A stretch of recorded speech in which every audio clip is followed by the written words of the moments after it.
অনেক রাতে আমি রাস্তায় একা হাঁটতে চাই। প্রায় সব মেয়ের ভেতরে কোনো না কোনো সময় এই চিন্তা কাজ করে যে সে কোনো পুরুষ সঙ্গী ছাড়া একা হাঁটতে চায়।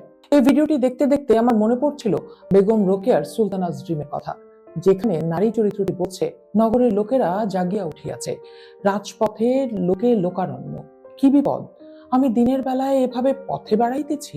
এই ভাবিয়া লজ্জায় জড়সড় হইলাম, যদিও পথে একজনও পুরুষ দেখিতে পাই নাই। পথিকের স্ত্রীলোকেরা আমার দিকে চাহিয়া হাস্য পরিহাস করিতেছিল।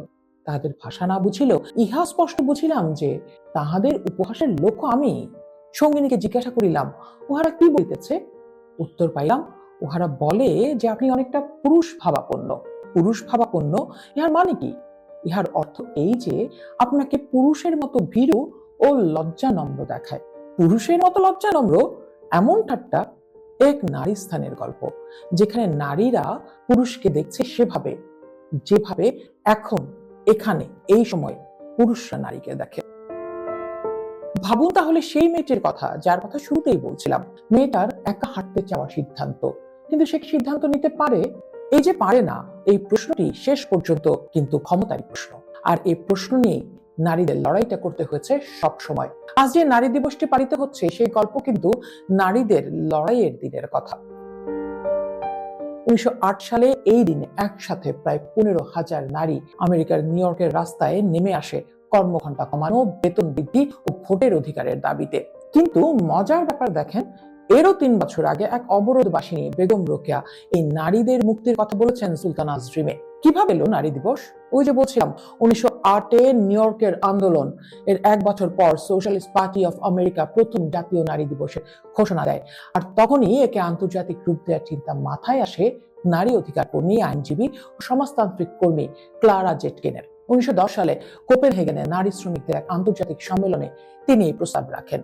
17 দেশের 100 জন নারী তা পাশ করে। অস্ট্রিয়া, ডেনমার্ক, জার্মানি এবং সুইজারল্যান্ডে প্রথমবার আন্তর্জাতিক নারী দিবস পালন করা হলেও আনুষ্ঠানিক রূপ পেয়েছিল 1975 সালের জাতিসংঘের অনুমোদনে। আচ্ছা, এবার একটু এই সময়ে ফিরি। বেগম রোকেয়া থেকে ক্লারা জেটকিন, এরপর কেটে গেছে 100 বছর। সেই নিউ ইয়র্ক থেকে এই ঢাকা, কোথাও কি নারী সাধারণভাবে সিদ্ধান্ত নিতে পারে? পরিবার থেকে রাষ্ট্র নানাভাবে সহিংসতার, নিরাপত্তাহীনতার শিকার কি নারী হচ্ছেন না? কি উন্নত কি অনুন্নত, এখনো সাধারণভাবে সর্বত্র এই যে নারীদের মধ্যে ভয়, নিরাপত্তাহীনতা কাজ করে। কেন করে? কারণ নারীর প্রতি নানা আচরণ, নানা আক্রমণ যে ঘটে, সেটা আইন বলি, ধর্মীয় নৈতিকতা বলি, সামাজিক নৈতিকতা বলি, কোনো নৈতিকতা দিয়ে প্রতিরোধ করা যাচ্ছে না। কারণ এটা একটা আলাদা তন্ত্র, এটা পুরুষতন্ত্র। পুরুষতন্ত্র মানে ব্যক্তি পুরুষ নয়, কিন্তু এটা সামগ্রিক একটা ব্যবস্থা, যেটা পুরুষতান্ত্রিক মন মানসিকতা, সংস্কৃতি, অর্থনীতি, রাজনীতি দিয়ে পরিচালিত হয়। এবং এই পুরুষতান্ত্রিক মন মানসিকতা ক্ষমতাকে একচ্ছত্র করে ফেলে, সম অংশীদারিত্ব রাখে না। সম অংশীদারিত্বের কথা যেহেতু আসলেই, চলো নিজেদের পরিবারগুলোর দিকে একটু তাকাই। নারীর জীবদ্দশায় স্বামী বা জীবনসঙ্গীর মাধ্যমে সহিংসতার বিস্তৃতি এখন 70%। প্রায় 3 দশক ধরে বাংলাদেশের শীর্ষ কর্তা ছিলেন নারী। তার মানে কি নারীর ক্ষমতায়ন ঘটেছে? না, তার আসলে পুরুষতান্ত্রিক একটি দলের এবং পুরুষতান্ত্রিক একটি রাজনৈতিক ব্যবস্থার প্রধান ছিলেন কেবল। এই পুরুষতান্ত্রিক রাজনৈতিক সম্পর্ক, ক্ষমতার সম্পর্ক, সম্পত্তিতে, নীতি প্রণয়নে, ক্ষমতার পরিচালনায় এই বৈষম্য ব্যবস্থা রেখে কি নারী ক্ষমতায়ন সম্ভব?